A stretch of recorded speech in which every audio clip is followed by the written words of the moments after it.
మీ ఉచిత క్రైస్తవ వివాహ సేవ అయిన mark108.comకు స్వాగతం. ప్రియమైన దేవా, ఈరోజు మనం వృద్ధుల కొరకు మరియు వారికి సహాయం చేసే సంరక్షకుల కొరకు ప్రార్థన చేస్తున్నాము. వారు అనుభవించే దుఃఖాలు, ఒత్తిళ్లు మరియు శారీరక మానసిక పరిమితులు మీ దయతో ఉపశమనం పొందాలని మేము ప్రార్థిస్తున్నాము.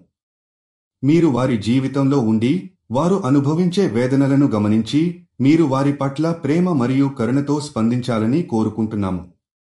వృద్ధుల జీవితంలో మీరు ఇచ్చిన ఆర్వాదాలు వారు అనుభవించాలని మరియు శాంతియుత జీవితం గడపాలని, వారిని ప్రేమతో నిండి ఉండాలని మేము కోరుకుంటున్నాము. వారు స్వస్థతను పొందాలని, ప్రతిరోజు మీ దయ మరియు అనుగ్రహం ద్వారా వారు పరిపూర్ణమైన శక్తిని పొందాలని ప్రార్థిస్తున్నాము. సంరక్షకులు కూడా మీ దయను అనుభవించాలి, వారికి మీ ప్రేమతో సహాయం చేయడానికి శక్తి మరియు ధైర్యం ఇవ్వాలని కోరుకుంటున్నాము.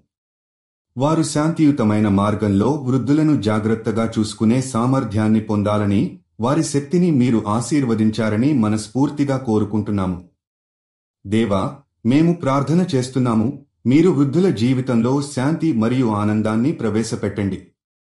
వారు మీ దయతో దుర్గములను అధిగమించాలి మరియు మీరు వారి సమక్షంలో ప్రతిఘటనలను అధిగమించేందుకు వారికి మార్గదర్శనం చేయాలని కోరుకుంటున్నాము. మా ప్రార్థనతో మీరు వృద్ధులను, వారి సంరక్షకులను ప్రేమ మరియు శక్తితో ఆశీర్వదించాలని మేము ప్రార్థిస్తున్నాము. మీరు జీవిత భాగస్వామి కోసం చూస్తున్నట్లయితే దయచేసి mark108.comకి వెళ్ళండి. రిజిస్ట్రేషన్ ఉచితం.